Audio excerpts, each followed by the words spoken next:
What's up, guys? It's the Essential John L. Crossfire. And I am Nova Lee. And you guys are tuned into Caught in Conversation. Shaka-laka-laka.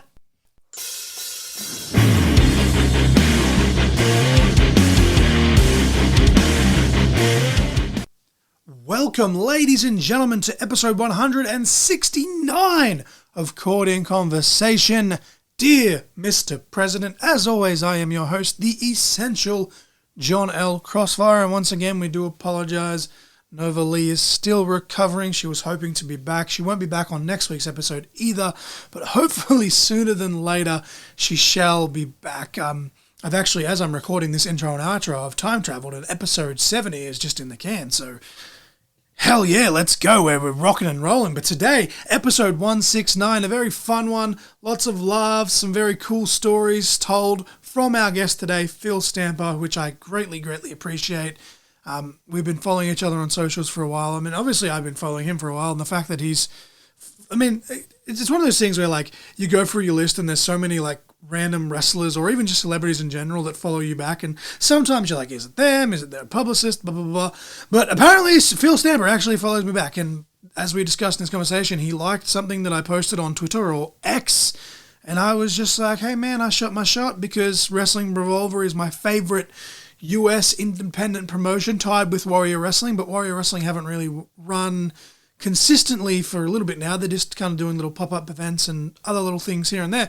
But yeah, Wrestling Revolver, and obviously, as I said to Phil in this discussion, I'm all over the place, but that's okay. This is all one take. Massive mark. I am for Sami Callihan. Obviously, I'm going to be a massive mark for Wrestling Revolver, but there's a lot more to Phil than just Wrestling Revolver, which we'll get to in this conversation. He talks predominantly about Maryland Championship Wrestling as well, but there's a few other promotions here and there that he'll talk about, and you'll hear about just him and his story, and I need to take a breath and not talk 100 miles an hour.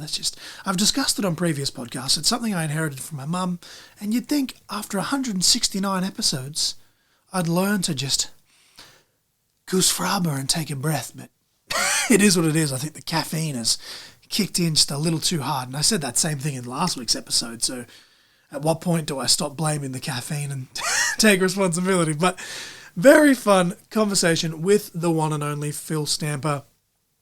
First and foremost, jump straight in.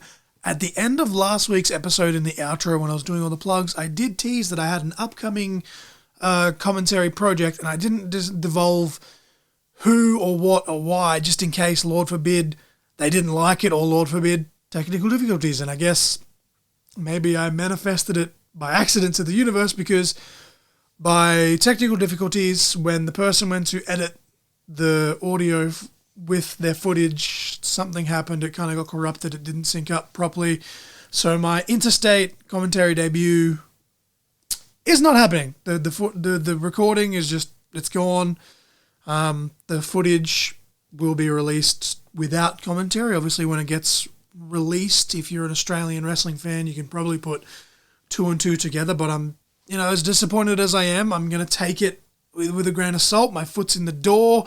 Hopefully sooner than later, we will make that interstate commentary debut. And who knows, maybe we'll actually get to do it in person, which would be epic. But yeah, a little bit discouraged, but I have spoken to the people that were editing it and in charge of certain things, and what little they did get to hear, they said that they did enjoy, and me and my commentary partner, DPC, I will say who it was DPC, my buddy DPC. Go listen to his podcast, What If It's Cool. Go follow him on YouTube. Obviously, he and I do reaction videos together occasionally. We haven't done one in a little bit just because life's been hectic for us both. But yeah, DPC and I obviously have very great chemistry.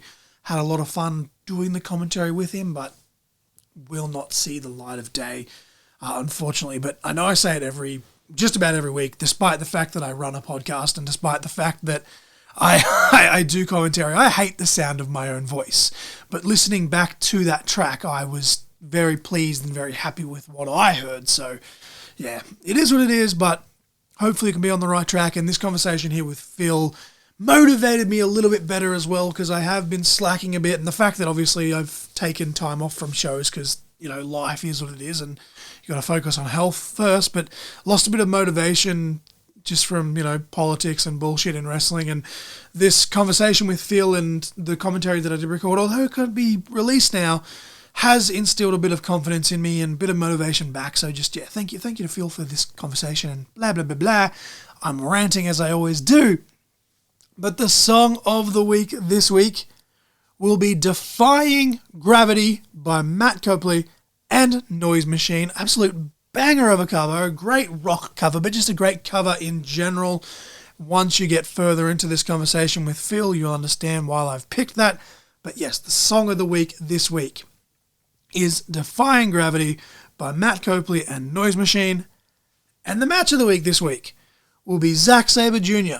versus Robbie Eagles at World Series Wrestling International Assault Tour, specifically on November 17th, 2017. This took place in Sydney. It was in the Penrith suburb, yuck, at the Penrith Panthers Club, yuck. Not to the club itself, because the club is absolutely beautiful, but look, it's a sore point. Penrith Panthers beat my team 2022 in the grand final, beat Nova's team 2023 in the grand final, and there's a lot of Penrith fans that are just, y'all need to just chill the fuck out.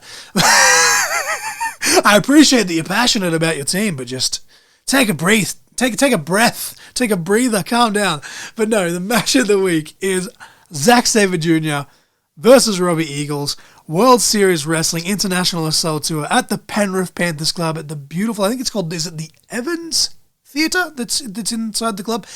Absolutely beautiful theatre, beautiful venue. I've sat at the front, I've sat right at the back, I just dropped my phone, I've sat right at the very top, on the second story of the balcony. Not a bad spot in that venue to see. And as someone that's legally blind, I feel like my testimony for that is pretty strong. Like, if you have the chance to go witness any wrestling there, go. Like, even if you get the cheap seats, you're still going to have one hell of a view. So yeah, Zack Sabre Jr., Robbie Eagles, World Series Wrestling International Assault Tour.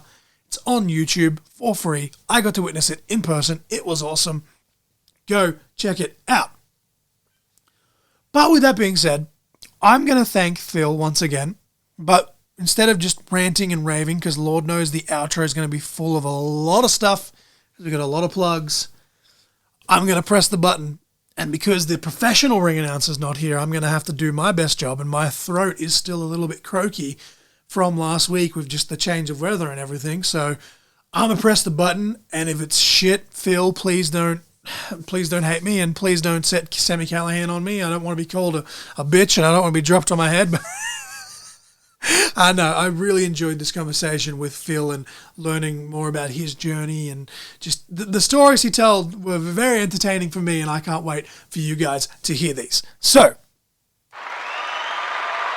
ladies and gentlemen, please welcome, he is the president of all of wrestling. He is Phil Stamper. Listen to that voice crack. Oh, it's terrible.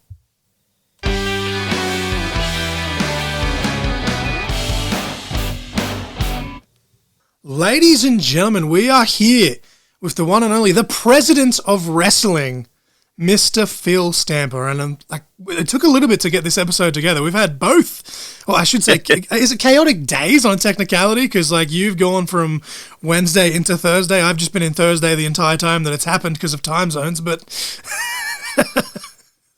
fair. I think that's more than fair to say. But yeah, we had some chaotic stuff behind the scenes. You got stuck in traffic, and I was just like, it's fine. But no, we got here. I'm hoping there's no interruptions, being that it is 11 p.m. my time. It's been documented on the podcast. We've had attempted break-ins the last couple of weeks. It's been a bit, been very quiet tonight, so I'm hoping it stays quiet during the duration of this interview. But how are you doing this morning for you anyway? I am doing well. My brain's like, are we going to catch a break-in in progress on the show? Imagine that. I have Phil Stamper of all people as a witness. Because, full disclosure, obviously this is an audio-only podcast, but we have put the camera on to better see each other for, better, what's the word I'm looking for? Body language cues or something? Yeah, interactions. Exactly. Yeah, interactions. Yeah. That's the word. There's a reason one of the T-shirts for the podcast is what are words, because I had something there and it was just gone. But no, I'd be like, hey, Phil, check out this random guy trying to just see a drunk Australian in like all their nature. But we always ask the same question at the start of the show. It's a very generic question, as I always say, and for regular listeners of the show, they're probably sick of hearing me say it because I say it every time, but it's a great icebreaker. And it's just simply put is that, Phil Samper, what was your earliest professional wrestling memory? Ooh. I remember there was a time when I wasn't allowed to watch professional wrestling, and I remember my younger brothers on a Saturday morning turned on the TV, and it happened to be a segment. I don't even remember who it was with, but it was a WWE. I think it was WWE Superstars, and my brothers would turn on the TV, and it happened to be a segment where WWE didn't used to really censor content. What they did was they would show it and had a big red X on the screen as if it was censored, like across the whole screen, not like a little segment, not like you weren't supposed to see like somebody who was bleeding. It was like a big red X on the screen, but you could see everything around it. And it was Demolition. They had been busted open, and it was like I walked in and I'm like, oh my gosh, you can't watch this. What's happening on the television on a Saturday morning? And then it was like, I don't know what happened. About a year later, I got so into wrestling, and I couldn't stop watching it. What a first memory. That reminds me of the story that Austin always tells on his podcast, where he's like telling the story like it's Saturday morning and Dusty Rhodes is just bleeding and he's asking his mum why they aren't helping Dusty, and his mum's just like rolling her eyes like, ugh. Just a Saturday morning. Forget the cartoons. This man is just openly gushing. Right. I love that so much. So from then on, was it mainly, I guess it would have been WWF at the time for you then, but were you like hooked from the outset in terms of just from seeing that guy bleeding or those guys bleeding, I should say in that case? Honestly, I mean, that segment didn't hook me. I'm trying to remember like then what happened next. I know I had a new neighbor, and one of the kids was into it, and so like I started to watch at that point too, and so then I got into it. And so, but I was watching WWF, I was watching WCW at that time, I was watching, a sports channel called ESPN had old episodes of World Class Championship Wrestling out of like Texas and Tennessee, because then it merged into USWA, and that was footage from the, I think, 80s, but being presented in the 90s. And so it was neat to just sort of catch up on all this other footage of really what was a big independent that was responsible for a lot of, Dustin Rhodes got his start there. Steve Austin got his start there.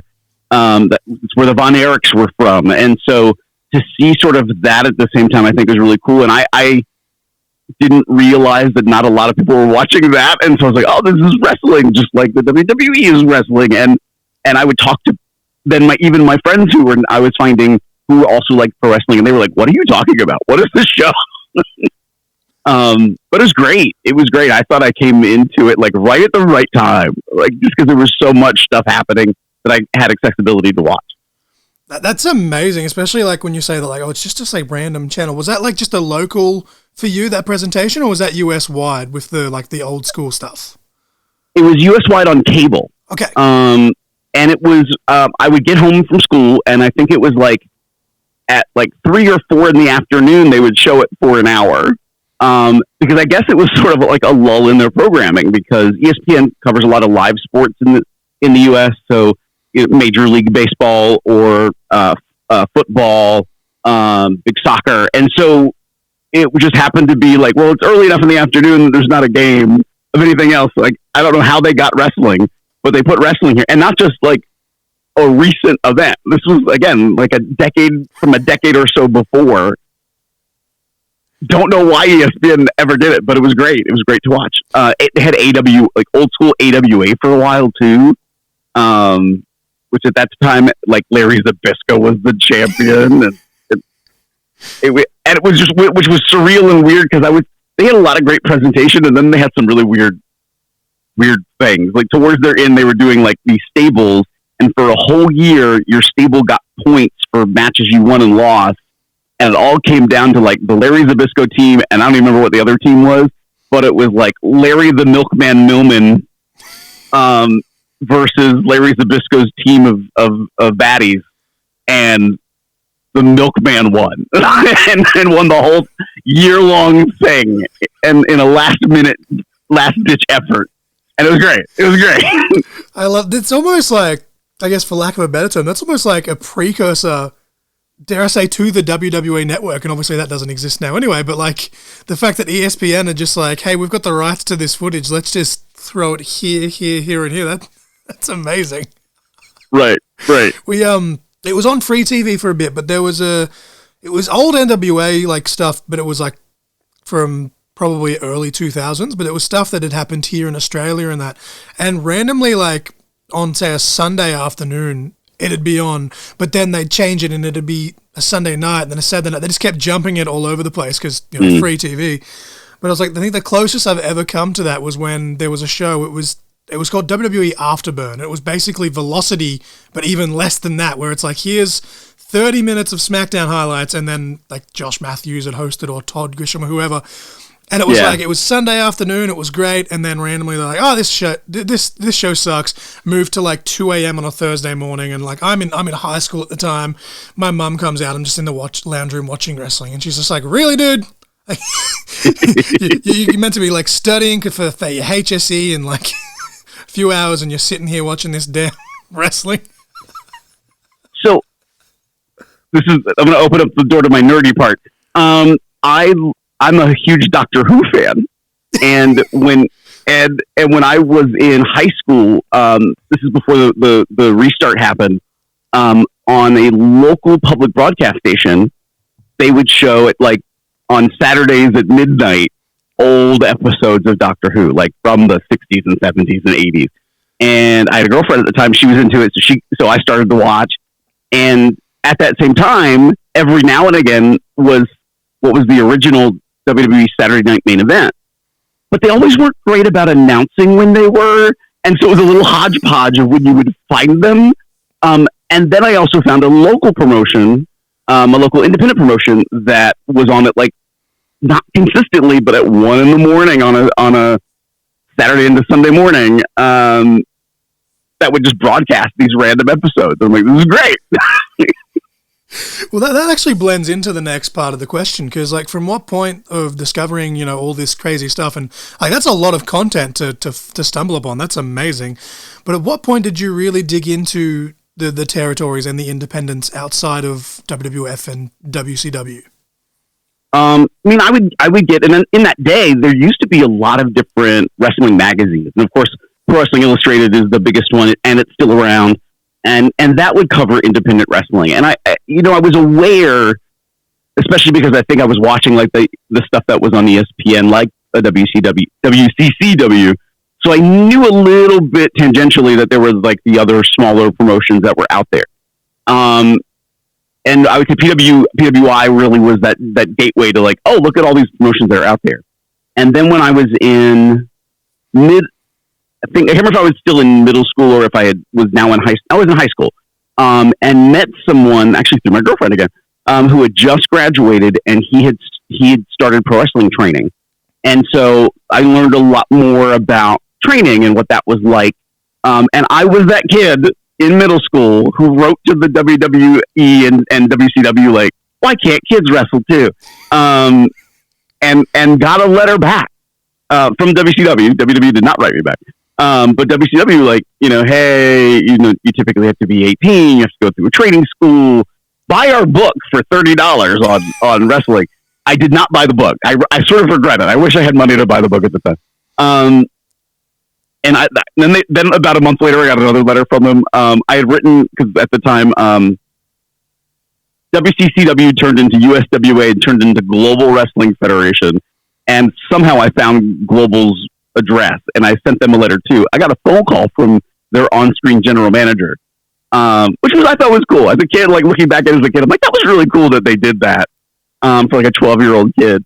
And so like I knew that there was training, so I knew that then there was these other promotions that were around, and that that also started to be in the burgeoning days of the internet.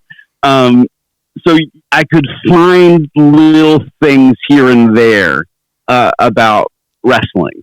And so my interest got piqued. and then when I was graduating high school, I was like, well, it's me. I have to pay for what comes next. So does that mean I'm going to college? Does that mean I'm going to find pro wrestling training? Like, what am I doing? And I was like, let me go to college, because at least then I have this foundation. Goodness forbid, something happens, traumatic injury, and I can't wrestle. Like, I need a life. I need a job. I need money to pay for that. So went the path of college. And while I was in college, had a medical issue that was going on, and the doctor misdiagnosed me with a precancerous condition. And in my brain, I was like, well, that's it. I'm going to be dead in 2 years. I think it was because I read up on what the disease was, and I was like, here's the progression of the disease. And I was like, and so I was like, well, I better go to training now, because it'll be now or never. And I went, and then about a month into training, found out the doctor was wrong. He never got the pathology back, or he got the pathology back, but the pathology was negative. So I didn't have this precancerous condition. And it was like, what? Okay. But I found a way to make being in college and pursuing pro wrestling work at the same time. That is absolute insanity. Because usually it's like, like, what steps did you take? Like, was there a deciding factor? In your brain, you thought you were going to die, so you're just like, fuck it, I'm going to try wrestling. Basically. And I will say by this point, I had worked backstage for a couple companies, because I was like, I want to be involved. I want to understand the business. I can't pay for training now, but let me at least do something so I'm there and around and understand what's happening. And so worked for a couple different promotions in the back. It's funny. The first independent wrestling show I went to was one I worked on. And just the way it worked out. And again, burgeoning days of the internet, I didn't know a lot about events that were happening in my area until about this time. And it's like, well, I'm going to call them, and I'm going to call them, and I'm going to see, like, what can I do? I love that. Like, the first show you go to, you've been on. I kind of had a similar experience, because after the show, I asked one of the guys, like, how do I start training? And he was just like, contact blah, blah, blah. And then it was like, you want to help us pack the ring up? And I was like, oh my God, yes, I'm one of the boys. And in hindsight, like, they just wanted free labor. But right. I love that. The first one you go to, you work on. That's something that I feel like, and it's kind of getting a bit bigger now here in Australia, but I feel like that's something in the States specifically. You guys have been a lot more on the pulse of. You've had a lot more, like, local places to go to, and more, like, I don't want to say more opportunities, because that always sounds like a backhanded dig, but, like, that's so cool that you could have that moment of, hey, like, I'm local, blah, blah, blah, and then they just go, oh yeah, man, you can come and do X, Y, Z. Like, that's nuts to me. Right. I love that so much. My brain's like, imagine if, like, that I had left wrestling. Like, that would have been a weird little experience to have. And I think there was a third one that I had tried to work out with, do something in the back with before I got trained. And they were like, it was a very big no. It was like a very big, like, who are you? You don't. They met me, like, I went to the show and they met me and we talked, and then they were like, no, you have no experience. And I was like, I wanted to be your webmaster. Like, I wasn't looking to, like, sneak in on the show. It was weird. But at the same time, like, okay, they said no, that's cool. But see, that's the thing though, like, so many people are afraid to ask. And, like, it doesn't matter whether it's wrestling, life, whatever. Like, I'm far from being a wise man, but that's, like, the number one advice I give. Like, whether it's my little brothers, like, cousins, whatever, they want to do something. I'm like, dude, the worst that's going to happen is you'll get told no. Like, right. Exactly. So who did you actually, when you decided to go, screw it, I'm going to start training, who did you take those steps and who did you train with? Who I ended up with was a guy named Otto Stark. He had a school just outside of Baltimore, Maryland, and I was in college about 2 hours away. So I would drive one way 2 hours to go to training, and would go a few times a week. Then after that, I will say in my early professional wrestling life, he had a couple of shows, and then he stopped for a moment, and then I started working on some other shows, and I realized I think my first outside show was like, oh, he didn't know what he was doing. and so realized like I needed more training. And so I started like going to seminars and like to all the, anybody I could learn from. I was trying to like soak it all in. And it was like, okay, I get it now. Like I need to know more and keep that knowledge base growing. I'm not sure they didn't know anything, but just, I knew there was a lot more I needed to learn if I was going to be any kind of success. Okay. Now, you've obviously, as you said, you've started, like, you trained to be like a wrestler and stuff first and foremost. You've done backstage stuff. I discovered you like through your managerial stuff, and you're obviously no stranger to a microphone at all because you've done both play-by-play and color commentary at various times of your career. At what point, like, during your life did you discover that you had the ability to talk? I guess, to use a carny term, when did you discover that you had the gift of the gab? Because, like, every time I've seen you, like it's so hard. Like, obviously I don't know you outside of professional wrestling, but I look at you and I'm just like, that's Phil Stamper, and I 100% believe that's what he's like off camera. Yes. I will say that definitely pro wrestling made me a better speaker. And it's not that I was shy in that respect and couldn't do like a presentation or something like that. But I remember the very, very, very first time I ever did commentary.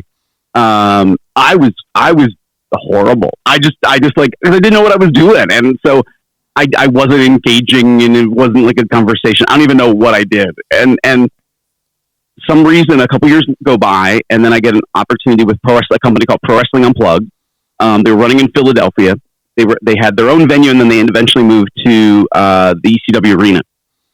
And Johnny Cashman, I started with them as a wrestler, and I think I got hurt. I had done something to my wrist, I think it was. And he's like, "Well, do you want to do commentary?" And I was like, "Oh, the one time I did it before was really bad." I was like, "Let me do a sample." So I found a match online, and I talked over it, and I sent it to him. He's like, "This is great."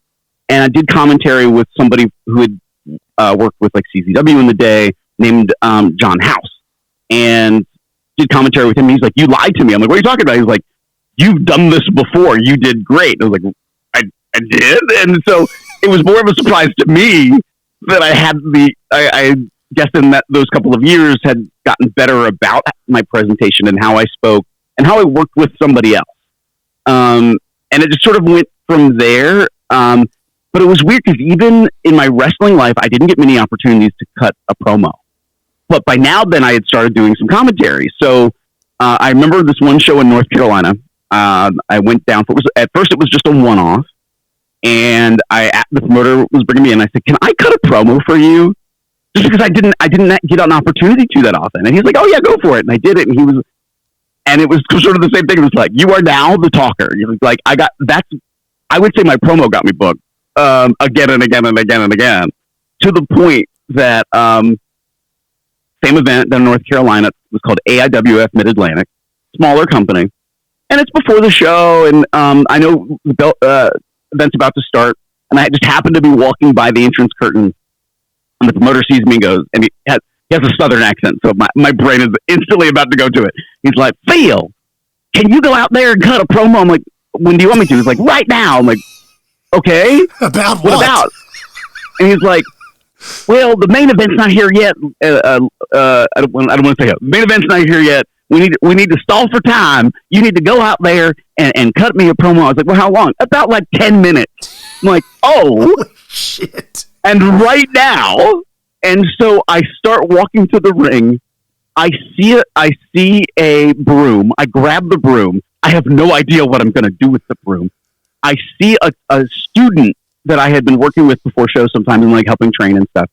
And I was like, "I don't know what's going to happen, but pay attention if I call your name." And I just kept walking, and he looked at me like, and I go to the ring, and I just start cutting this pro. And I was a heel at the time, so it was sort of easy to like ramp up the crowd and put them down. Didn't try to put the place down. I just talked about how dirty it was, and like they didn't prepare my ring the way I wanted it done, and so I wanted the ring cleaned out for me. And I brought the kid in to the ring, and I shoved the broom in his chest, and I kept making fun of him as he swept the ring, and I could see his face, and he got more amped, and he was getting really angry, and I played him a little bit. I felt bad in the moment, but I played him a little bit to the point where he got so mad he stopped sweeping and shoved the broom in my chest and walked out of the ring. And in my brain, I'm like, yeah. Like you've just accidentally created absolute magic. That started a feud between him and I at this company that ended in a War Games match.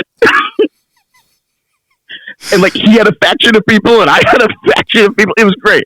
It was just happenstance. And it was really, because when my first promo that I had cut for that company, even though it was okay, I knew like, okay, I need to be better. So I started to just, I would pick a random topic and in the car start talking about it and just cutting promos. And like, okay, how can I shrink this? How can I make it this way? The last thing you say in the promo needs to be the most memorable thing, not the first thing. So like I kept like trying to structure the promos a little bit better until I felt like, okay, I'm doing okay. And so but now it's like, wow, I can do it. I can do it in an instant. And even at Wrestling Revolver this past weekend, there were a couple times where it was like, hey, Phil, go out there. Like, okay, what am I doing? As I'm like walking out the curtain, okay. And then like you figure it out. I'm very fortunate that I've been able to figure that out. That's so much. Like, what a wild ride. Yes. We haven't even scratched the surface. But they do say, like, the best things in wrestling usually happen by accident. Like, whether it's a catchphrase, a pose, something like that. Like, it's always... Right. I love that so much. I'm admittedly a little bit selfish in asking these next set of questions. I wrestled, and we will use that term very loosely, for 3 years before I had some health issues. I've been battling problems with my eyes my whole life, and I've been having complications with eye surgery for the last 3.5 years. I almost went completely blind. So I guess it's almost a gimmick, but it's not. I'm a legally blind commentator. I prefer play-by-play, but I can do either. You've obviously done both as well. What do you prefer between play-by-play and color, and which do you personally find easier? So what I have found is, and even when you watch WWE, there's a big blending of it now. That there's typically somebody's a little more color, somebody's typically a little bit more play-by-play, but both of them are talking about what's happening in the ring. Both of them are talking about the story behind it. It typically just isn't, let me just talk more about the story and be more of the heel, and then you have the super facey play-by-play technical guy that doesn't ever talk about the story. It's really become more of a melding, and so I have followed that. I will say I enjoy color a little bit more because I feel then I have there's more of a personality I can dig into. Because what had been typical of the time was play-by-play was more vanilla, and it was like there's not a persona to grab there, and so it made it a little bit harder for me at times, because then it's like, how am I playing this off? I can do it, so I do prefer color commentary more. See, but I'm also when everybody turns to going, what's this crazy move, Phil? Because I know all the crazy submission moves. Well, see, this is the thing. I've had wrestlers pull me aside and be like, oh my God, you're the first person that's called my finisher by its name, or you've called, this move by its traditional name and whatever. I'm like, okay, whatever. But then you're like, there's times where, like, for example, like I'm managing a tag team. One of them's semi-turned heel. They're having a little bit of infighting, and I'm just poor helpless man who's, not physically cleared to compete, so I've got to sit on the sideline and sit at the desk and call it and just be all upset about it and whatever else. But there's times where, like, I'll be trying to, like, oh, he's doing blah, blah, blah, blah. And then there's part of me where, like, I'll say something that traditionally a heel color commentator would say that I'm meant to be saying as a babyface, quote-unquote, play-by-play guy. But it weirdly makes sense. But then I'll listen to it back and I'm like, everyone else says it's great. But then there's still, like, maybe it's just the old mentality when I listen to that. And I'm just like, why did I say that? But then people are like, no, say more of this. And I'm like, but I'm play-by-play, not color. And as you said, it's just kind of, we're in this weird thing where it's all blending together. So yeah. Because my wife, she's a huge wrestling fan. And she's like, oh, but I don't know moves. And I'm like, no, but that's fine. Like, if you don't know what they're called, you still know the characters, you still know the story. So she does color, and she does really well at it. And that's when I do have to amp up it's a fucking corkscrew double whopper with cheese, whatever. Like, but no, I completely agree with you there. I feel like the two have kind of meshed in modern wrestling, and it's just really weird. Mm-hmm. And because I think the nice thing is, like, you can have a tent pole, and imagine a pole in the ground that has like a rubber band on it. And so you can sort of stretch from what those tent poles are. And that means there might be a little bit of crossover. There's times when, I wish I could remember what it was, but I remember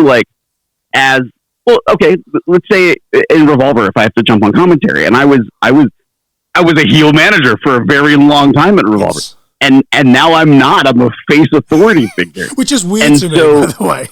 I went 2 years without watching. I was just keeping up with like who the winners were, who the champions were. But I was like, I hadn't watched a full show. I'd just been watching kind of highlights here and there because I just didn't have the funds to purchase the pay-per-views on Fight. And then this past weekend, I watched Cage of Horrors, and here's President Phil in the face of Myron Reed, and I'm literally like looking at my wife, going, "What the fuck's happening?" But like, I got to call them a bunch. Well, pardon the language. I have to call them a bunch of bitches. So like, I can stretch and do that because people then know me. Like I'm gonna say something if yeah, because that was my question. Honestly, I get a lot of great feedback from Sami Callihan, and I definitely trust and respect his opinion a lot. And he's the owner of Wrestling Revolver, and so I've been able to bounce off him like, should I do this? And he's like, Phil, you were still Phil Stamper doing all of this shit with JT Dunn in the unit for so long. You're not that person anymore. So like, you can use that and go back, we can touch back on it if we need to. We can use some of that character. We can use, or that persona of it. And so it's like, oh yeah, duh. So, in my brain, it's like when I have those moments, I can cross over. And it's funny because Sami is one of my best friends, which also means he pisses me off a lot.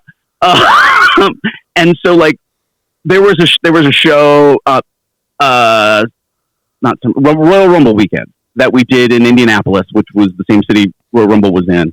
And I was on commentary, and I was a little bit more play by play. And I knew in my brain, I'm like, this does not feel well. Like, this is not, I don't know. And Sami came over to talk to me about a character, somebody that was in the ring. Damian Chambers had jumped in, and he wasn't even booked on the show. I love that. And so Sami and I start bantering, and in the banter, it was like, oh, there's Phil. I haven't seen Phil in a minute. Let's talk. And so that helped me actually. Sami never realized that, but that actually helped me with the rest of commentary because it was like I sort of in that moment had forgotten who Phil Stamper was at Revolver and was just doing play by play. It's like, no, I'm like, people know who I am here. Like, I love that so much. I hate Damian Chambers. Let me shake my rattle my fist. I just love how long that kind of, dare I say, shtick has gone of Chambers coming out at insert Revolver here. Like, I started watching Revolver, I think, properly in like 2021, 2022. It was just after COVID when you guys really had that resurgence of, sucks that so many people got to release, but Revolver was like, okay, cool, here's all this release talent on our show, and sprinkled in with the regulars and stuff, and it was just great stuff. But like, it's just like every other show was like, here's Damian Chambers calling person A C word or person B this or that, just for like, Sami Callihan himself or Jessica Havoc or someone to come out and just kill him. And I love how long that's still managed to go on. Never fails. And he deserved every bit of that whooping that he got. Never fails. I mean, look, he's good at his job. Yes. Do you prefer being behind the microphone as a commentator or more as Phil Stamper, the manager? Ooh, I like Phil Stamper, the manager. I really do. And part of it more is I've done commentary. I've been there and done that. And now I've managed, but I feel like there's still room there that I can do more. And so I'm looking forward for more opportunities to manage. So, and again, I will preface this by saying it's a bit selfish of me saying this, but what advice would you have for someone, especially in modern day wrestling, doing commentary? Like, is there anything specifically that we should kind of be focusing on per se, whether it's play-by-play or color, but just as commentary duties go, is there anything specifically that we should be looking out for, if anything? Well, talk to the talent. I think that's a big thing. But if hopefully you get a lineup in time before an event starts, and so you can talk to people about why are you having this match? Tell me. So then, because you become the narrator of the event, and so you need to be the one to tell the story while the match is happening of like why these two are fighting in the first place. And if you can't, well, tell me a little bit more about your time here, or what's been happening. What's the name of your finishing hold, and what is it? And so that way you can incorporate part of their story and what you're doing. And a lot of people don't do that. They just sort of jump in front of a mic and go like, they'll call the match, which is great. But then they miss those opportunities for their story connections or to make it a little bit more personal to the individual who's wrestling. See, I love that. My wife, she got thrown in the deep end. She was meant to just be a ring announcer, and all of a sudden it was like, hey, you're doing color tonight as well. And she was just like, Jesus Christ. But that was the first thing she did, was she went to All the Talent, and she was like, is there a certain, even with that, was just like, is there a certain way you want me to say your name or say this or say that? Mm-hmm. And so I'm glad to know that I'm somewhat on the right path already, because I do pretty much all of that. It's terrible because like, I'm going to have to go back and rewrite so many of them, because I'll see guys that like, that disappear because of injuries or they've got other bookings. They'll come back and I'll flick through my notepad and like I've had their finishing move written down like 3 years ago and I'm like, I can't even read what that says. So I have to go back to them and be like, what you think? But no, that was my number one thing as a commentator. Like I have a commentary notebook specifically, and I've just got like 30 or 40 wrestlers written down, and it's like, this is their finisher, this is that, like. So I'm glad to hear that I'm on the right track with that. But I, as I said to you, I discovered you because of Wrestling Revolver, and obviously you have worked for quite a number of companies. You're just over 20 plus years. I think you're at 22 or 23 years this year, if my math was correct when I did my research. But how did you go from being this like heel manager, Phil Stamper, to finding your place in this presidential role, and as a babyface, no less? Like, because as I said, like watching the show, like I knew you turned face like from seeing things here and there, but like just actually watching the show in person and like you coming out and on commentary like, oh shit, here comes Phil, and like you literally just charge to the ring, get in, Killer Kelly and Myron Reed's face, and I was like, oh, like, and like it was like the energy like was believable. 100% was like, okay, the sheriff is here, but at the same time it was still just like, this is the same dude that, like, when I first started watching, I guess, religiously, it was JT Dunn and it was the unit and, a couple of people here or there. But how did that all come to be, and why the change? So really, even before wrestling, actually, I can't remember if it was before. I think it was. Before Wrestling Revolver started, or maybe about the time it started, in my wrestling life, because I was still an active wrestler, I was like, I need something different. And even just Phil Stamper just needs something different. And I was like, well, what's real? What can I really take from? And there were a lot of companies that I might have even been wrestling for, but I was also helping with stuff behind the scenes. And there was this sort of joke that was like, I'm really running things. Even when I wasn't in any way responsible for running some of the companies, people would come to me, and I wasn't really realizing it at the time. I wasn't putting it together, that I was like sometimes the translator of things. And so I was like, it's like I'm really running things, but I'm not running things. It's like you're the president. You know how to get everything done, but you're not necessarily the one doing all the work. You're able to like get everybody else to do all the work. And so it sort of clicked on me. It's like, wait a minute, I could be the president of wrestling. I think there was a tag team too. I feel like it was Chris Hero and somebody were like the Dead Presidents or something like that. And that was sort of in my brain too. So I was like, well, I'll be the president of wrestling. So I thought about going down the path of like the king, and I was like, no, there's been 5,000 kings. Has there ever been a president of wrestling? And so went down that path even before Revolver, and even in my early days in Revolver, I was an authority. And I remember there was a touch, like people didn't really know, and I was more baby face at the same time. Like it was so weird, that crowd didn't want babyface Phil. And they didn't want like a heel Matt Palmer at the time. They wanted the opposite. They wanted to cheer Matt Palmer, and they wanted to just eat me alive. And so I remember this was a real life issue, but like at the same time, talked to Palmer like, can I touch on it? Palmer got sick. He got really sick, and he couldn't make a couple of shows, and he had dropped the title and all this stuff. And so it was I cut this promo about like him just being full of bullshit about being sick. And went on him about that. And it was like, that started to be the tilt of me being heel Phil at Revolver. And then the unit started shortly thereafter. So it's like, then I got full tilt. So it's weird because I really started as the babyface president, went to the unit, and then turned around. And now I'm Phil Stamper, the executive vice president of Wrestling Revolver, as also then the president of wrestling. in my wrestling life right now, I think I'm the GM for like 5 different companies. That's got to be a record, surely. At least in current wrestling. It has to be. Like, and it was funny because the first time I really realized like that's what I was doing, like becoming then the on-screen authority figure. I remember somebody came up to me and was like, you're doing this at like multiple places, and like you've made it a thing. You've made being a president of wrestling an actual thing now because that is your persona and people know you as the authority. And I'm like, yeah. What's your take on heel authority figures specifically in modern day wrestling? Because like I obviously understand like as being around shows and part of shows, being the heel it's a lot more fun and stuff with the promos and everything else.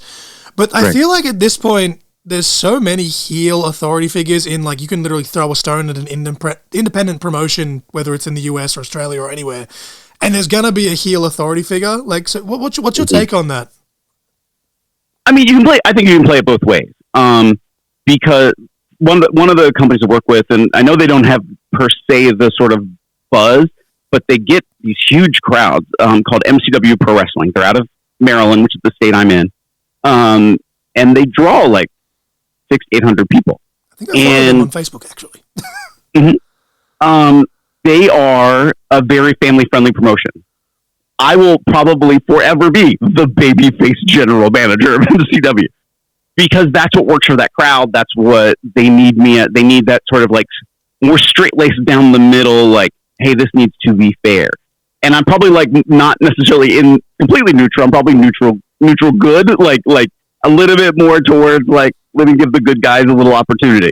Where being a heel, okay, then you just do the same. Because if you were total chaos, and I did that at one promotion where it was like total evil Phil, running shop, and what it ended up doing was, it rallies then the troops to come fight up against the big evil. And so it really depends on the place and how you play it off and what is the payoff going to be for the whole thing. Because if you're a heel GM and it's going to be a long-term thing, you can't go full chaotic evil. Because then how could an organization run? How is it convincing that people are even fighting? Why aren't just all the bad guys on top? Like, there has to be then a little bit of a balance towards being a bad guy, but then other matches are still happening. So you either sort of have to disregard that the matches are happening and you're just not a part of the story of that happening. And it's just, oh yeah, this is over there. It's the other noise. Or it's like, no, you have to be that sort of, again, neutral. Yes, I'm going to let you two fight it out. I'm tired of it. And you go more into like being grumpy about it happening, and you do then your other stuff that you need to do to take care of business the way you want to take care of it. It's a very, very, very detailed answer. I very appreciate that because, like, I honestly like I could turn on just about any independent wrestling promotion, and like especially like in the US, like because like you guys have so many more promotions where it's just like, oh, this town, say in whatever town, Illinois, right? And it's like there's 3 promotions within say an hour or 2 drive with each other. They all have heel authority figures, and you just kind of look at it. And for me as a fan, like it's like we know what wrestling is nowadays, and it's just kind of eye rolling, I guess. So I'm glad that you can clarify that. Hey, they have to look at the bigger picture, and it can work with ABC. But yeah, no, that's a very good way to break it down, and I appreciate that. This is, and also that's my take, because there are promotions that don't like here's the authority figure, and they're just total chaos, and but then they don't touch anything on the rest of the show. It's like, how would that organization run if that really was the general manager? Like even recently, like and like I don't watch their products super regularly, but I tried my best to keep up through social. I saw like when Booker T kind of turned heel in reality. Even that, like I love Booker T, he's a 2-time Hall of Famer, but I was like scrolling through like Instagram or Facebook or whatever it was, and it's like, oh god, Booker T's aligned with whoever it was he aligned with, and I literally just looked at my wife and I'm like, fucking really? I was like, another heel authority figure. I was like, does everyone just get one? Right. But no, I love the way that you broke that down. I appreciate that. This next part is probably more of a Sami Callihan type question, but I obviously don't have contacts with Sami Callihan. What do you think the chances of PW Revolver doing a similar tour in Australia to what House of Hardcore and GCW and ICW No Holds Barred have done in the past? Honestly, one, we would love to. It's all about finding the money. Yes. It's about getting, if we had a sponsor that was like, yes, want to bring you in. Let's help you coordinate, I don't know, a couple of shows, a week of shows, whatever. Right. That's great. Let's do that. Because just the flights alone to get everybody over to Australia would be expensive. And so that's what it would just come down to, is just coordinating it so we're not just eating it. I was just going to say, I remember when Impact came, I think, that was just before they went back to CNA. When Impact came, I actually got to interview the head of OPW. And because I live just outside of Wagga Wagga, which they kept pronouncing as Wagga Wagga with the the American accent. But I had an interview face-to-face with him, and I was very grateful of him. And he kind of broke down the entire business model and, the way that he was kind of taking that core group of Impact talent that he brought over and mixed it with the local talent. And it was great because it was so weird that wrestling came to my town at all, let alone TNA is my favorite promotion of all time, and I still had my house keys in my pocket, was absolutely bizarre to me. But there was literally two people that I wanted to. My wife was the same, was Crazy Steve and Sammy Callahan, and obviously neither of them were on the tour. And even World Series, every time they say, "Who do you guys want?" I say Sammy Callahan and Jessica Havoc. I'm like, y'all, you need to bring them over. But no, that makes sense. I understand it's a budgeting thing, but no, I was very, very upset and disappointed that I didn't get to see Sammy Callahan, because of the current roster of TNA, he's probably my number one dude. Awesome. Probably why I'm a big fan of Revolver, because I'm just a big mark and I'm biased, but... That's totally fair. But this is the part of the show, Phil, where we start to mark out a little bit. And people say that, it's a bad word. I've said it on the podcast, and this is a 3.5-year-old podcast, I think, off the top of my head. I've blatantly ripped off Wrestling Revolver, because obviously one of your big taglines is "For the Revolution, by the Revolution." This podcast is "For the Marks, by the Marks," and I blatantly got the idea from that Wrestling Revolver tagline for that tagline. But what I know, obviously, as we said, we've covered your whole, well, not your whole career, but we've covered the cusp of you is that you're a man with the microphone. You have a loud mouth, and I say that with absolute love. And but you did touch on it a bit, that you did train for wrestling and stuff like that. What are some of your favorite matches of all time that you have had personally, and then you've just seen? And I know that when I say seen, you have been a part of many, many, many shows yourself, so you can give me just a handful if you like. But yeah, the floor is yours. Let's talk about you and things that you've done. So I'm a big technical nerd. I love technical wrestling. So honestly, my favorite professional wrestler right now is Zack Sabre Jr. That's the style of wrestling I really dig. And the thing is, also, when I say this, I've never had the opportunity to work with Zach on a show. So I'm is half the reason I like him so much is also because I've never had to work with him. I have no idea what his personality is like. I have no idea what he's like. Maybe because it's just okay, I can enjoy him as a wrestler and just let him be a wrestler without me ever having any kind of contact. See, I got to meet him one time as a fan. And he was a super chill guy, and he was just like, "Hey man, what's up?" And I was like, shook his hand, whatever. But in the match, he was facing Robbie Eagles, and it was in Sydney, which is Robbie's hometown. So I was very, very pro Robbie, and then the dude behind me was hating me because he was wearing the Zack Sabre Jr. merch and everything. So it was, "Let's go, Zack sucks." But I obviously said it with love. But yeah, I haven't really had a chance to meet him outside of that, unfortunately. But yeah. But my favorite match I was in was a hardcore weapons match. And again, not that guy, but at the same, it was so fun. And it was with, it was in this company in North Carolina, and it was a guy named Court Montgomery, and it was just a blast. And we beat the crap out of each other. But enjoyed it too. I don't know how to word it. It was so much fun to put together. It was so much fun to do it. I will say, let's see. The Cage of Horror matches are always at Revolver are always just absolute chaos.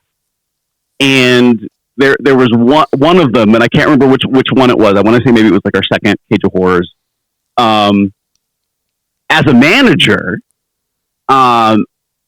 and trying to bark orders and yell at the crowd and yell things, I'm also very cognizant of the production work that's going into Revolver and where cameras are and because as a manager, you don't want to be in front of the camera. So like I'm paying attention to that, and I'm seeing sometimes where placement of wrestlers are, and it was like one of those light bulb moments in the moment of doing it. Like, oh, I got to tell them where the cameras are because they're so focused on like what's happening, their positioning in the match. Like they also then need to feed to hard cam. They need to feed to the roaming cam. Like, and so I remember doing some of that in that match, and like that instilled in me a little bit more about the moving of production while you're in the middle of a match to then relay to other people when they're in the middle of a crazy, insane, like can't see out of their eyes because they're covered in so much blood match. And so that was just, it was chaos, but in a weird way. And it was, we had a big rivalry with the unit, and Killer Cross is there. And we're just about to go out, and our music hits, and you know, big chorus of boos. And we weren't the unit yet. We were Revelation before we were the unit. And we're just about to go out, and Killer Cross is part of the faction. And he puts his arm out before we walk out. He stops and looks at me, and he goes, "They're only booing because of you, because of the work you've done. I want to let you know that." And then walked out the curtain. I was like, "Oh, that's awesome!" And we went out and did the match. So that stays in my mind a lot. Wow, I've seen so much craziness, because even for a while, like I worked at CZW when it was good. Their current iteration is not. I mean, they were drawing 1,000 people for a while. Now they're lucky if they get 70. Like, yeah, look, even just as an outsider, like I understand, like they don't want to go to the whole death match route as much anymore. Like that's fine, but I feel like the whole approach and the way they went about just the way they just shifted completely. Not a fan, personally. And it's not a dig at anyone. Yeah. Like I don't know them personally. I'm just some random dude in fucking rural Australia. But yeah, not a fan of the way they just pivoted as just bluntly as they did, I guess. Yeah, I like a lot of people on the roster, but it's just how it's ran. It's how their organization went. And you're right. I don't think they did it well. And you know, when you look at some of the other competition that sort of rose up from their fall, it allowed for like a GCW to come in because the space was there to do it.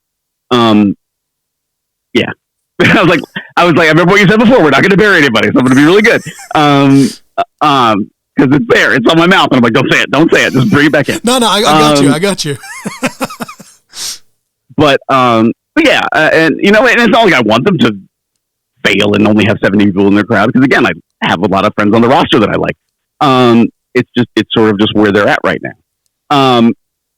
But you know, during that time, I got to see just so many people. Like I saw Malachi Black before he was Malachi Black there. Even though I had known Sammy from before, that's where Sammy and I became friends. You know, we had a Joe Gacy. That was probably Gacy's biggest place before he went up to the WWE. And even before that, I was involved with Pro Wrestling Unplugged. And so here we had Joey Matthews. We had the Backseat Boys in the day, Trent Acid and Johnny Cashmere.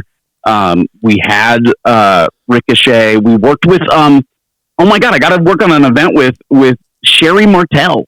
Dude, yes. Sensational. And it was Sherry. like, oh my gosh, she was amazing. She was everything you would expect and more. Like, she was great to work with. Got to work with Sonny a lot at Pro Wrestling Unplugged. And it was weird because we were in that era where like ECW wasn't too far from that. And so, and in being in Philly, in the ECW arena. So the moments we would have some of those guys. The first time we worked with Insane Clown Posse, because that literally was insane. And it culminated in a match where it was PWU versus Juggalo Championship Wrestling. And it was a match called Cuffed and Caged. So it was a cage match. And when you got eliminated, you got handcuffed to the cage. And it was just a cool match because it was something different that you weren't seeing anywhere else. And the crowd just ate it up. And we were very intentional that it was like, we will never embrace the like, we're the second coming of ECW, because so many people in that, especially in Philadelphia, would try to do that and fail miserably because they set the bar for themselves to be, we're the next ECW, and they could never achieve it. And so what we did was like, if the fans do it, that's great. We will never say it. And so they kind of pushed it up and wrote it up. And then a lot of the people who had been involved with ECW sort of came our way without us really being the reach out. Like our ring announcer was from ECW. That ring announcer got so involved in the company, like so not involved in a way of like just enjoying being a part of it. He bought us our championship belt. He got a custom belt made. That's amazing. Because he was just like, this is great. And so like, I've gotten to see some really cool stuff. Wrestling Unplugged also had the Crazy 8 match, which was partial steel cages. When I say trampolines, like the little 3-foot circle trampoline. They would hang ring ropes from the rafters in the ECW arena straight down, so you could use them as like a climbing thing or a swing. And it was like, and Too Cold Scorpio was in one of those matches. Yeah, and it's like, this is insanity. And it was great. It was great insanity. I don't even know how you top that. Like, usually people are like, oh, like I went to like this WrestleMania as a fan and I saw this match and I saw the match. This dude's just in the ECW arena, like going all over the place. That's amazing. That's like number one bucket list for me. Like of all the venues I'd want to go to, like don't get me wrong, like Madison Square Garden and stuff's great, but like it helps that my wife is a Philadelphia Eagles fan. But like going to Philly, like I don't care what event it is. It doesn't even necessarily have to be wrestling. I'd prefer if it's wrestling, but I have to go to something at the ECW arena. Like that's like number one bucket list for me in terms of venues. Fair. That's amazing. I love that so much. The next part of where we get to marking out is kind of, I guess it's kind of two parts now, because usually I just say, who's your dream opponent? What's the dream stipulation? Which is a very blanket statement. I've had so many people give me crazy fantasy matches with people that have passed away, which is great. I've had other people give me realistic goals, and then I've had other wrestlers say, I'm not that big of a mark for myself, so I don't care. So you can answer it in any of those three categories, and then a bonus question following on from that would be, who's someone that you haven't managed before that realistically you'd like to? Okay. Well, again, being the big technical wrestling nerd and never having done anything with Zack Sabre Jr., oh my God, I think it would be great to have a match with Zack Sabre Jr. We've interacted with each other physically on shows, but we've never had a match. We've never had a match with Sami Callihan. That's actually kind of shocking to me when I think about that. And it's funny because we talked about this one time before. We've known each other for 16 or 17 years, and we just never had that chance. So, him stabbing me in the head with skewers was probably the most physicality we've ever had. So, Cage of Horrors 2026, Phil Stamper versus Sami Callihan. Versus Sami Callihan. Then who would I like to manage? Oh, man. I mean, not going to take anything away from Scarlett, but man, if I could manage Killer Cross again, that would be really cool. Because, look where he's at right now. Man, that is a really good question, because I think it's about what you can develop together. Like, what is it that you could drive together to build into? Because if I think about, like, who do I think has the potential to be, like, if it was a heel faction? We started to use at Wrestling Revolver Joe Alonzo, and he himself is a great talker. And man, I could see him just amped up again, amped up more. And if I was involved with him, like, we'd probably get ourselves in trouble. I see a guy like at Ring of Honor, Blake Christian. I felt like for a while I like Blake. But I felt like not a rut, but it was like, I feel like I'm seeing a very, yes, maybe that's the right word. I was going to say, you see a very vanilla Blake Christian, and then I was like, now he is vanilla Blake Christian as a gimmick. And then because he started to realize, like, I need to change this around, or I need to embrace the fact that people think I'm vanilla, or whatever it is, that amped him up enough that he started to have this run streak in Ring of Honor until he just crashed it down, like, last 2 weeks ago, I think. Oh my God, I can imagine him amped up, because I've gotten to see him when he can get amped up, and I'm like, oh, he can be evil, he can be nasty, he can be mean, and I think he just needs that little bit of like just peppering up a little bit to make him just truly nasty. Oh,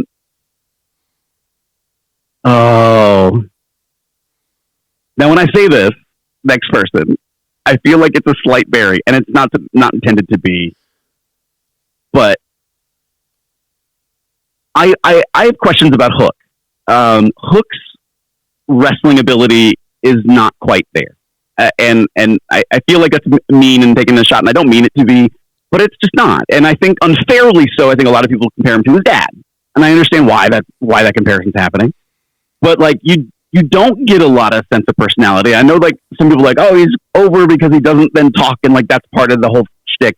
And I get that. At the same time, like he also is somebody like needs a little bit more, but also needs, I think, a legitimate teacher. I think and one of the things, I love AEW's product, I really do, but I sometimes feel like there's not enough control on the chaos, and I feel like somebody needs to be not just teaching, because there's so many great agents there that they have and so many experienced people, but it's the talent that's like, I don't need to listen to them. It's like, yeah, you do, because then you'll be better. And I'm not saying Hook is like that, but I'm just saying, because I've never worked with Hook, so I don't know. But I see that in a lot of folks there. There's so much great talent out there in independent wrestling now in general terms, and just to have any kind of interaction with them, whether it was a match or managing a Robert Martyr, a fancy Ryan Clancy, who actually are both in Japan right now. A Vinny Pacifico, who's literally traveling the world right now. He just signed a movie deal. He's just got a sponsorship with somebody. He's on his way to negotiate another sponsorship with a major brand. So it's like, wow, he's moving and shaking. Oh my gosh, I forgot his name. There's Jaden. There's a guy on the Pacific Northwest of the United States named Jaden. He's a superhero. Oh my God, I think he's amazing. And I could just see doing stuff with him too. Whether again in ring work or managing, I just could see either could be fun. I almost want to actually, I don't want to manage him. I want to be on the team against him, going against him, because I think that would be more fun. Push his buttons. Yeah. I love the laundry list of potential answers there. You just Phil Stamper just wants to manage everyone somehow. There you go. Why not?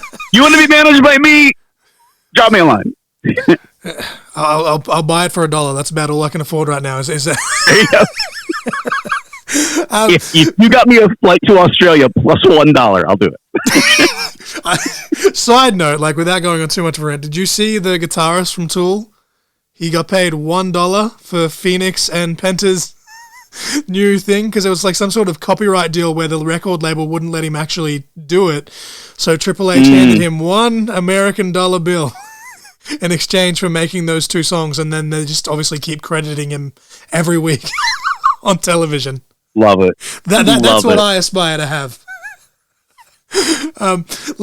Second last question before we get to the last question is always a non-wrestling question, kind of as a fun fact, but kind of just just a little bonus question, just because I want to kind of get inside your head just a little bit.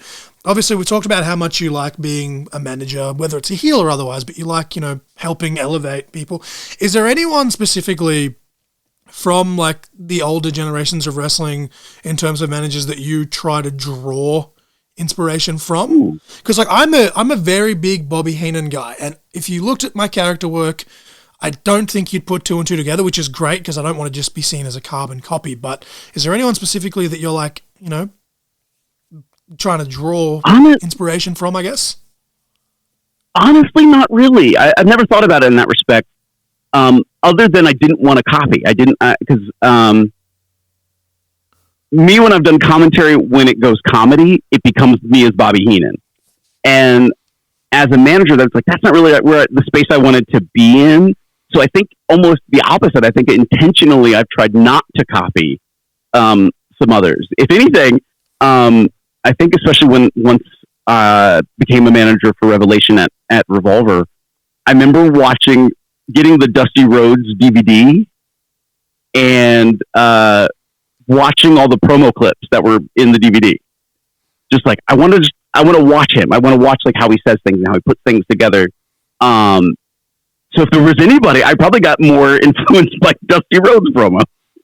I mean, look, that's if you're going to look at you can put him in any rank you want, but I think if you go top 5 promos, 9 out of 10 people are going to slot Dusty in there somewhere. So yeah. Hell yeah. Okay, so the last question is always a non-wrestling question before we get to all the plugs and stuff. We try our best to tailor it to our individual.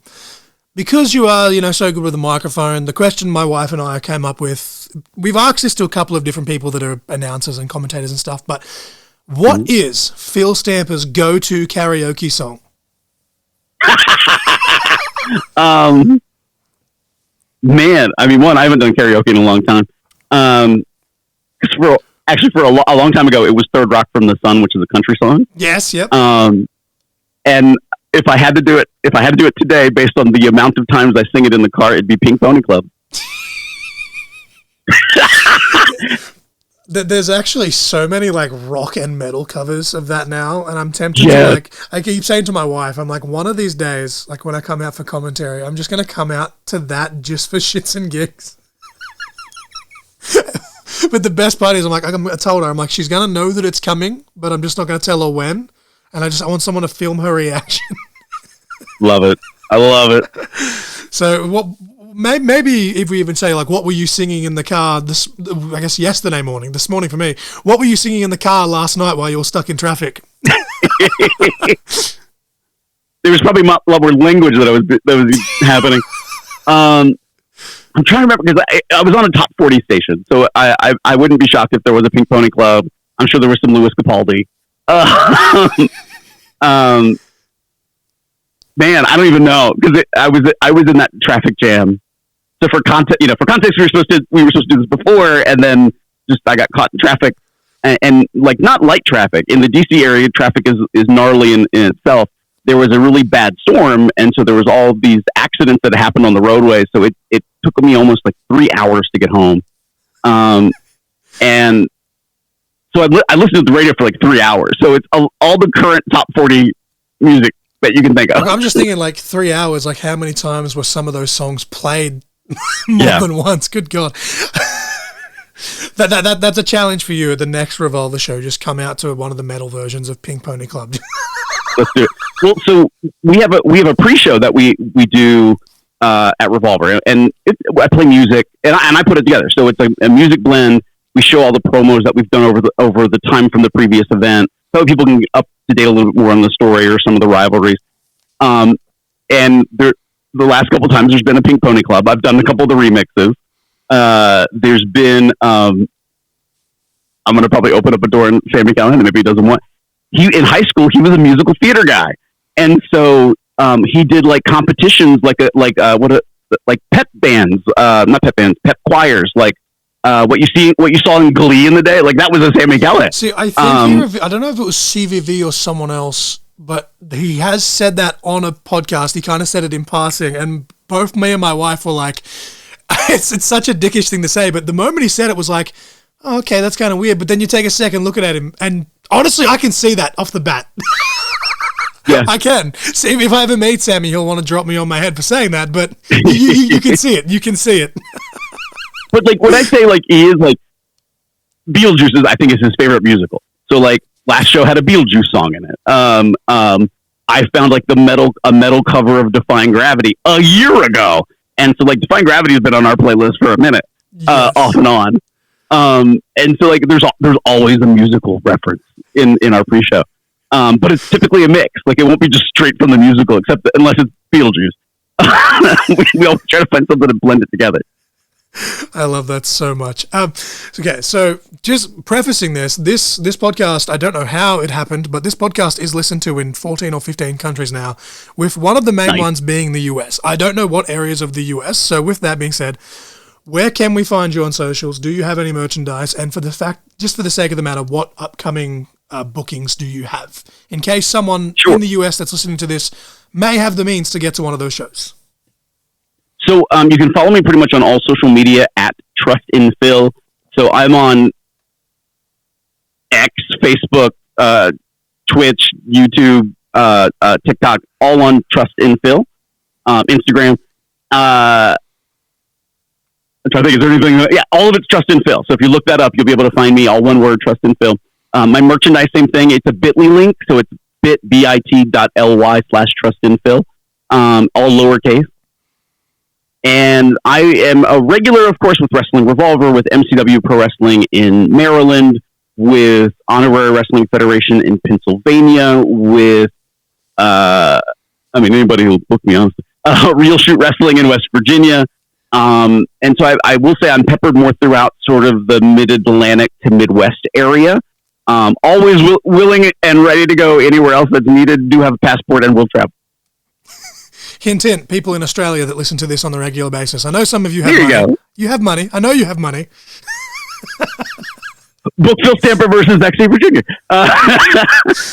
What a crazy trip that would be, flying halfway across the world to get that right in the can.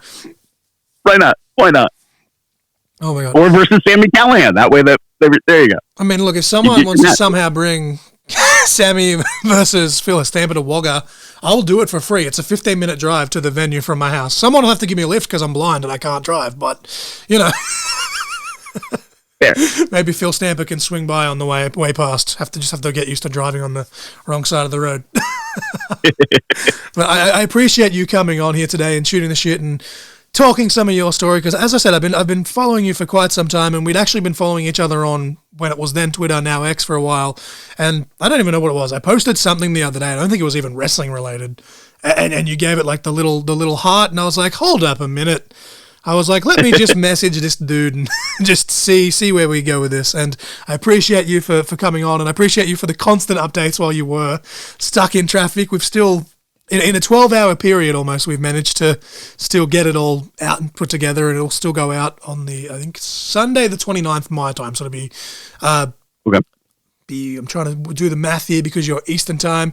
It'll be about 11 p.m. or maybe just on midnight going into the Sunday for you, if my math is correct. But yeah, I appreciate you jumping on here tonight and shooting the shit, and just, yeah, thank you very much, man. And hopefully talk to you again, you know, as I continue to follow your career and new developments continue to happen, and maybe you'll have things to announce. I don't know, man. You're a very, very busy man, but yeah, just thank you for coming on, and I'll say that 110 times when I put the intro and outro on this as well.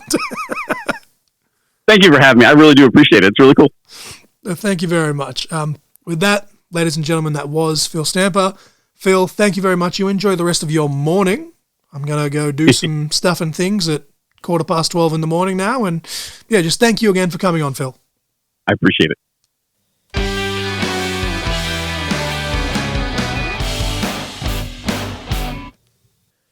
All right, ladies and gentlemen, that was the president of wrestling, #TrustInPhil. That was Phil Stamper, and I do apologize for my voice cracking in that intro. I could have just re-recorded it, but since I'm going to just say this, since she's currently like in the other room making lunch at the moment, Nova Lee would have done it better regardless, but my voice is fucking killing me. So I'm sorry, Phil. As I said in the intro, please don't have Sammy drop me on my head and tell me we're a bunch of bitches or anything like that. Because we're just trying our best over here.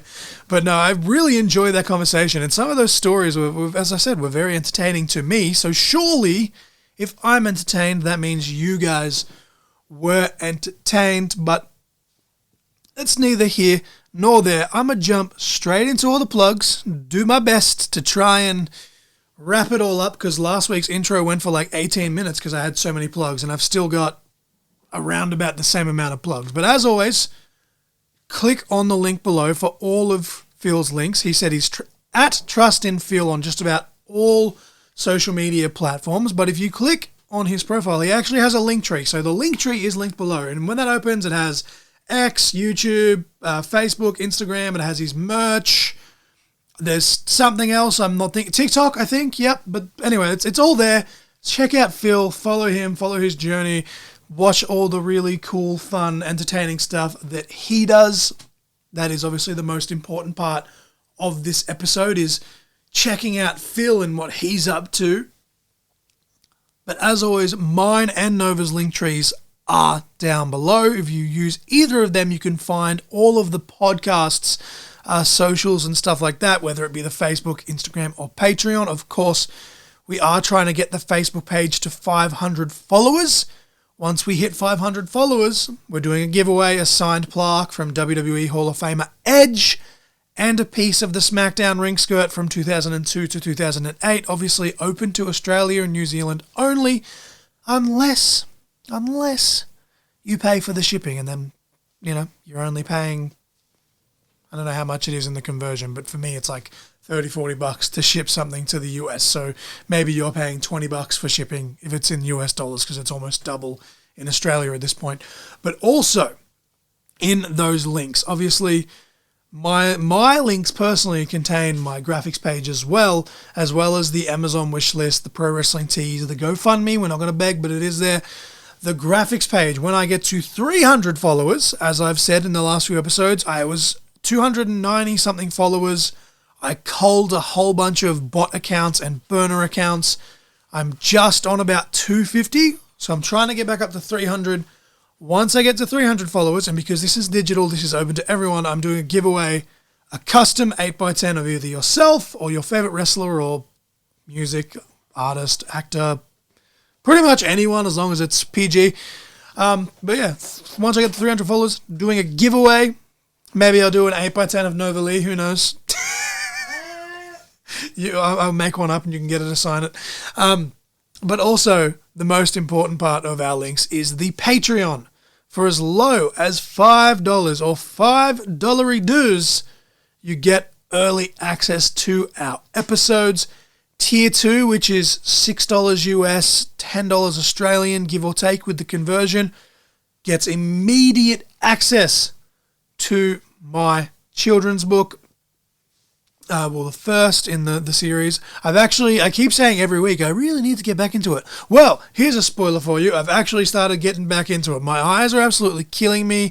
It's a struggle, but I've gotten back into... I started with the illustrations again. I've almost finished the base models for the characters, so to speak. So hopefully I'll be able to get that out sooner than later. But yeah, the first one, immediate access. It is the pin post for Tier 2 subscribers and up. If you are a Tier 3 subscriber, you get the video footage of watch-alongs when we do them. You also get the option to pick an episode topic, whether that be a watch-along or a top 10 or a Markapalooza. You may even possibly get the chance to be on a Markapalooza with us. And of course, the top tier, the $20 tier Australian, and again, US, I think it's like $11 or $12, is the Super Nova tier, as Miss Nova Lee makes a racket trying to get her lunch sorted. The Supernova tier.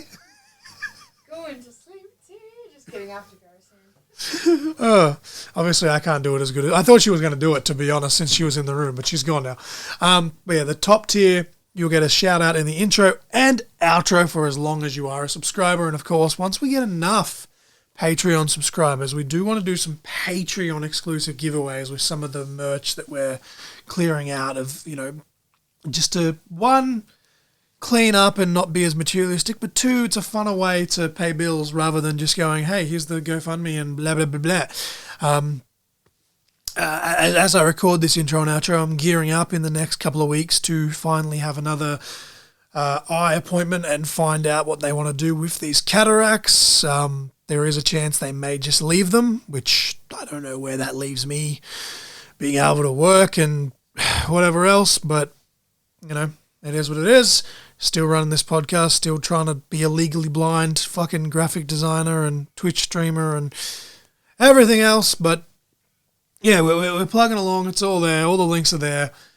But speaking of links, this is where we move on to all of the shows. And of course, as I say, make sure you check out the link tree for Phil specifically, because it is his episode. There's a lot of links. I'm sorry. I've got to do my best to do the housekeeping, but we'll move along to the links. MXW from Friday, July 11th through to Sunday, July 13th in Victoria. In various areas of Victoria, are hosting a 3-day tour across the state with former WWE superstar Brian Kendrick. They actually have a limited deal on. I don't know if it's actually still going to be on by the time this episode is released publicly, but as I record this, there was a deal on where all ticket holders got a free signed 8x10 of Brian Kendrick. And I will say, I did not make that 8x10, so I'm not just saying it for the sake of saying it, but that 8x10 was freaking sweet. It was simple, it was effective, I loved it. Very, very aesthetically pleasing. But yeah, 3-day tour, with Brian Kendrick. And as I've said every week since I've been starting promoting this tour, the Sunday is what really tickles my fancy because they're doing web wars and they're doing fan voting to determine who competes in the matches and the types of matches. And I say it once, I've said it every time I've brought it up, but I really wish that WWE would bring back their Taboo Tuesdays or their Cyber Sunday events because, I mean, NXT's on Tuesdays in the States. You could do a Taboo Tuesday TV special for NXT if you really wanted to. But I feel like the day and age we're in now with social media, that would go off even better now than it did back then. But yeah, I'm very excited to see what happens with MXW and for that tour for them. The link will actually be to a Facebook post, which contains all 3 separate ticket links, but it's a post will, kind of give you a better outline of the 3 days and where it's happening and when it's happening and all that stuff. And on top of that, when you click that link, you can then go follow them on Facebook and take part in the voting for the Sunday show. But we have Geelong, Ballarat and Horsham for the 3 shows. But we'll move on. MCW, Maryland Championship Wrestling, has this, well, they're not actually Maryland Championship now, they're just MCW, but Shamrock Cup, July 19th in the Maryland area. The tickets will be below. That's technically July 20th for us here in Australia, but since we do have people in the US that listen very frequently, and again, it doesn't tell me what area of the US, so I'll just plug it as if you're going to go. Head on over. They have Shotzi Blackheart, and again, I'm going to leave that in because what are words by the t-shirt on the Pro Wrestling Tees.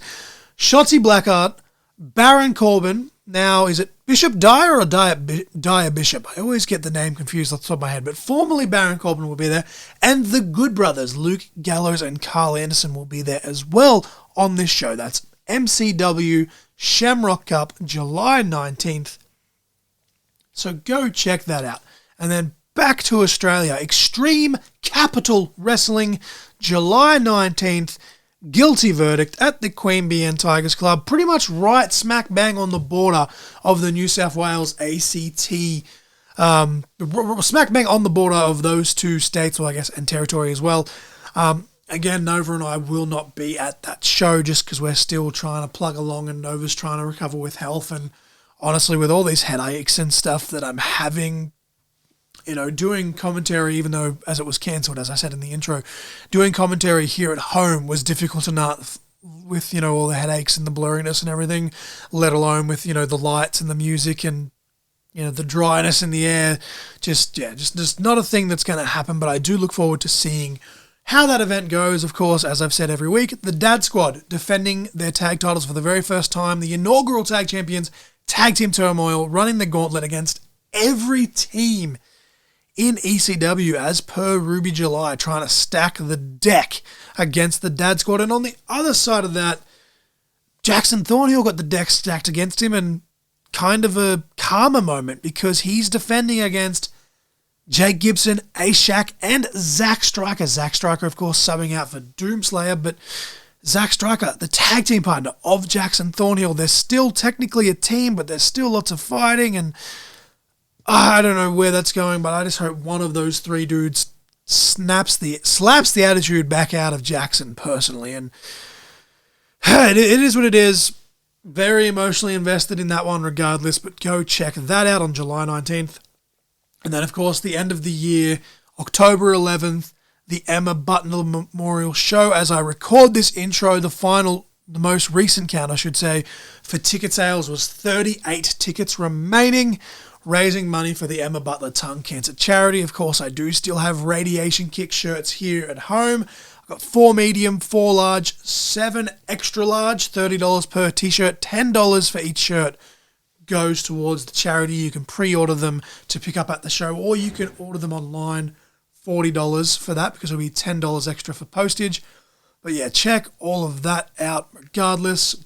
I've ranted so many times about what that cause means for you, what that cause means to me for losing my dad to the same cancer, and High Octane obviously being the High Octane being the boyfriend of the late Emma. He and I bond just being one of my best friends in life because of how much we love wrestling, let alone now being bonded by tragedy. So these events do mean a lot to me on a personal level, especially with the money we continue to raise. The money raised saves lives. We have saved multiple lives with this charity so far, including locally in the Central West area. So can't go wrong with that. I think my neighbour's emptying a skip bin or something literally right outside my window. So I apologize if you guys just heard that huge bang in the background. It scared the shit out of me. Kind of threw me for a loop as I was trying to get through that plugs. But everything's there. My link tree, Nova's link tree, of course, Phil's link tree is the most important one. And of course, all of those events that I did just mention for MXW, MCW in Maryland, not to be confused with our MCW here in Australia, ECW in brackets A, Extreme Capital Wrestling, and of course ICW Central West with the big Emma Butler Memorial Show. It's a bit selfish on some levels, but every year those shows, the Emma Butler shows, are the ones that I most look forward to every year. And yeah, just thank you to Phil for coming on. I've tried really hard not to rant too much on this episode, but the song of the week was Defying Gravity by Matt Copley and Noise Machine. The match of the week was Zack Sabre Jr.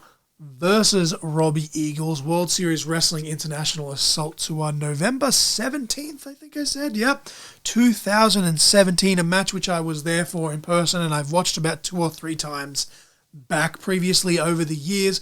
If you type this into YouTube, there's also a highlight package for this as well. It's like a 3-4 minute basically music video of this match, which is really, really cool.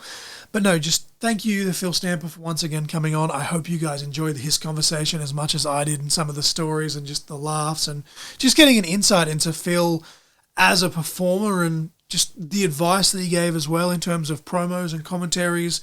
As I said, really did give me some more much needed motivation. I've been having a lot of self-doubt lately just because of health and everything else. So it was a really much needed boost. Hey, Sammy Callahan, hit me up. But no, I really hope you guys, if you guys haven't already, check out Wrestling Revolver on Fight/Triller. I used my 7-day free trial to watch Cage of Horrors, and by the time this episode goes out, their Texas show will actually be the day before. So yeah, check that out. All the stuff, all the things. Well, actually, no, technically this will drop, when this drops publicly, it'll drop the same day the show is happening because of time zones. So anyway, just a little ADHD sidebar. They got the Wrestling Revolver Texas title tournament that they're having on the 28th of June, which is why it's not linked, because obviously this episode drops publicly on the 29th for us in Australia, and the show will be halfway done in progress when this episode drops. But anyway, neither here nor there. What is math? What are time zones? What are words? By the t-shirt. But yeah, just thank you to Phil for coming on. But yeah, you guys check out Revolver. Check out Maryland. Check out your local wrestling promotion. And if you're in one of the 14 or 15 countries that listen to this podcast, I'm sure there's bound to be wrestling companies in the majority of them at this point. But just check out your local scene, basically. It's just, professional wrestling is absolutely amazing. But for the last time, before I go on another sidebar, trying to keep this nice and tight, thank you to Phil Stamper for coming on. Go check out all those promotions that I've mentioned, and your local promotion, and the song and match of the week, and all the stuff and the things. I am the essential John L. Crossfire.